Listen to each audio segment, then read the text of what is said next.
नमस्कार दोस्तों, स्वागत है आपका वैदिक माइंडसेट चैनल में।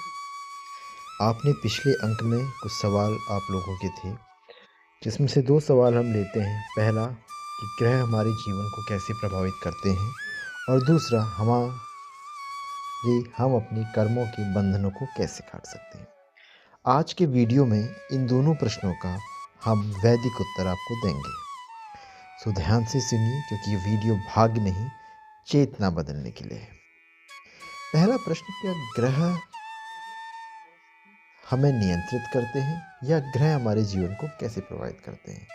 दोस्तों, ग्रह हमें नियंत्रित नहीं करते, न ही हमें बांधते हैं। ये हमें हमारे कर्म दिखाते हैं।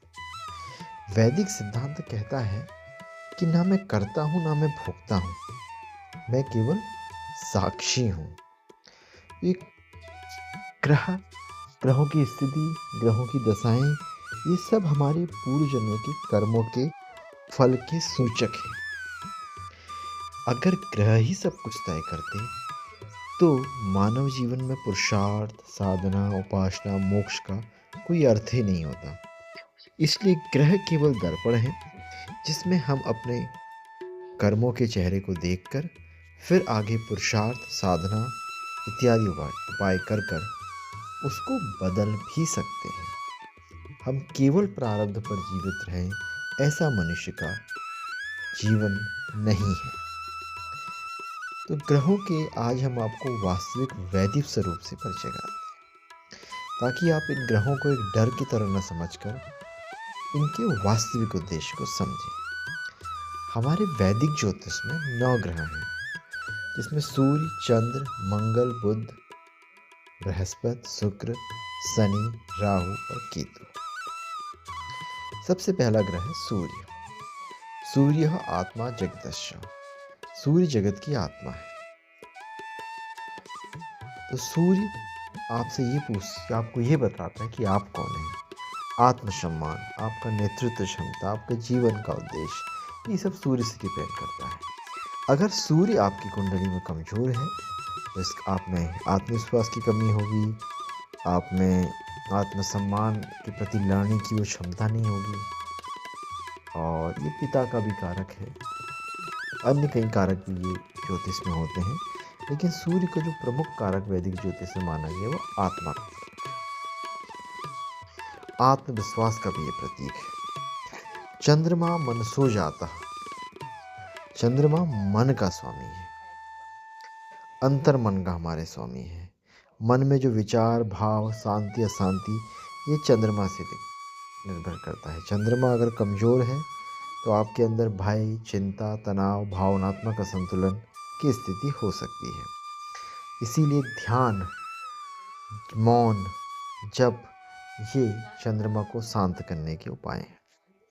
मंगल ग्रह ऊर्जावान ग्रह, क्रियान्वयन ग्रह। मंगल हमारी क्रिया शक्ति है। ये साहस, पराक्रम, ये क्रोध का भी प्रतीक है। अगर ये असंतुलित हो, कमजोर हो, तो इसमें आप में आक्रामकता, जल्दबाजी, और अगर सही दिशा मिले तो मंगल आपको एक योगी, साहसी, पराक्रमी बना सकता है। बुध ग्रह वाणी का प्रतीक है। ये निर्णय लेने, विवेक क्षमता का प्रतीक है। इसके नियंता देवता गणेश जी हैं। ये सोच का, संवाद का, तर्क शक्ति का भी प्रतीक है। बट यही बुध अगर दूषित हो, यही बुध अगर कमजोर हो, सही स्थिति में ना हो, तो आपकी भ्रम, गलत निर्णय, वाणी, सोच, स्वाध्याय, इन सारी चीज़ों को प्रभावित कर सकता है। गुरु धर्म, ज्ञान का प्रतीक है, और क्या सही है क्या गलत है, आध्यात्मिक जीवन का भी ये प्रतीक करता है। अगर गुरु कमजोर है तो जीवन में दिशा की कमी आपको हमेशा मिलेगी। शुक्र सुख और आकर्षण का स्वामी है। भोग का, संतुलित जीवन का, सुखमय जीवन का, प्रेम का, सौंदर्य का, गृहस्थ जीवन का, वैवाहिक जीवन का भी ये प्रतीक है। असंतुलित सुख आपको आसक्ति और मोह के जाल में फंसा सकता है। वैदिक दृष्टि से शनि जो है कर्म और न्याय का देवता है, और ये एक ऐसा ग्रह है जिसे सबसे गलत समझा गया है। ये दंड ना देता है, इसका दंड ऐसा है, ये आपको अनुशासन सिखाता है जीवन में। तो अनुशासन आदमी को परेशान करता है, भ्रम में डालता है, कष्ट देता है, लेकिन उस अनुशासन की कड़ी परीक्षा से जब वो निकलता है तो एक उन्नतशील व्यक्तित्व बना के आपको निकालता है। इसलिए शनि जीवन में स्थिरता और धैर्य को लेके आता है। ये थी अलग अलग ग्रहों के प्रभाव। राहु और केतु छाया ग्रह हैं। इनका चरित्र और चिंतन मंगल और शनि के अनुसार ही माना गया है। दूसरा प्रश्न आपका था कर्म बंधन। इसके बारे में भगवत गीता कहती है, कहना कर्मणो गति। कर्म का मार्ग बहुत सूक्ष्म है। हमारे शास्त्रों में 3 प्रकार के कर्म माने गए हैं। पहला है संचित कर्म। संचित कर्म वो कर्म है जो आपके पिछले जन्मों के किए गए कर्मों का एक भंडार है। ये मानिए कि आपके पिछले जन्मों के कर्मों की एक फिल्म की सीडी बना के या रिकॉर्डिंग करके किसी ने डाल दी है, वो है संचित कर्म। दूसरे होते हैं प्रारब्ध कर्म। प्रारब्ध कर्म वो हैं जो आपके इस जीवन का भाग्य है, जो कर्म अब फल देने के लिए तैयार है, और प्रारब्ध ही आपके इस जीवन के भाग्य को तय करते हैं। तीसरे होते हैं क्रियमाण कर्म। क्रियमाण वो कर्म है जो आप कर रहे हैं।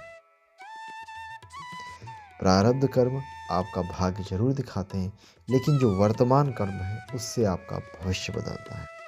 प्रारब्धवश आप किसी गरीब और अभावग्रस्त परिवार में जन्म ले सकते हैं, लेकिन अपने कर्मों के द्वारा, मेहनत के द्वारा, पुरुषार्थ के द्वारा आप अपनी स्थिति को बदल भी सकते हैं। तो ये कर्मों का एक ब्रीफ में सिद्धांत है। क्या कर्म काट सकते हैं? यहाँ पे काटना और जैसी कोई चीज़ नहीं है। कर्म आप बिल्कुल काट सकते हैं। आपने अपने बोध से, अध्यात्म को जीवन में अपना के, साधना से, उपासना से, व्यवहारिक जीवन में परिवर्तन कर कर, संघर्ष कर कर आप अपने कर्मों को काट सकते हैं।